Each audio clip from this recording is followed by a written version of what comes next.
एक बार अर्जुन ने श्री कृष्ण से कहा कि हे प्रभु, कृपा करके आप मुझे भाद्रपद माह के कृष्ण पक्ष की एकादशी के विषय में बताइए।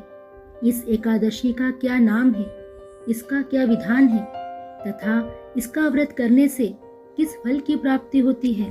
श्री कृष्ण ने कहा, हे कुंती पुत्र, भाद्रपद माह के कृष्ण पक्ष की एकादशी को अजा एकादशी कहते हैं। इसका व्रत करने से सभी पाप नष्ट हो जाते हैं। इस लोक और परलोक में मदद करने वाली इस एकादशी व्रत के समान संसार में दूसरा कोई व्रत नहीं है। पौराणिक काल में अयोध्या नगरी में एक चक्रवर्ती राजा राज्य करता था। उसका नाम हरिश्चंद्र था। वह अत्यंत वीर, प्रतापी तथा सत्यवादी था। प्रभु इच्छा से उसने अपना राज्य स्वप्न में एक ऋषि को दान कर दिया और परिस्थितिवश उसे अपनी स्त्री और पुत्र को भी बेच देना पड़ा। वह स्वयं भी एक चांडाल के यहाँ दास बन गया। उसने उस चांडाल के यहाँ कफन लेने का काम किया, किंतु उसने इस आपत्ति के समय में भी सत्य का साथ नहीं छोड़ा।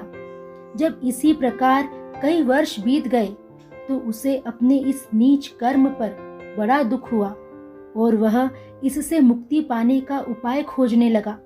वह सदैव इसी चिंता में रहता था कि मैं क्या करूं, किस प्रकार इस नीच कर्म से मुक्ति पाऊं। एक बार की बात है, वह इसी चिंता में बैठा था कि गौतम ऋषि उसके पास पहुंचे। हरिश्चंद्र ने उन्हें प्रणाम किया और अपनी दुख भरी कथा उन्हें सुनाने लगा। राजा हरिश्चंद्र की दुख भरी कहानी सुनकर महर्षि गौतम भी अत्यंत दुखी हुए और उन्होंने राजा से कहा कि हे राजन, भाद्रपद माह के कृष्ण पक्ष की एकादशी का नाम अजा है। तुम उस एकादशी का विधान पूर्वक व्रत करो तथा रात्रि को जागरण करो। इससे तुम्हारे सभी पाप नष्ट हो जाएंगे। महर्षि गौतम राजा हरिश्चंद्र को व्रत का सारा विधान बतलाकर वहां से चले गए।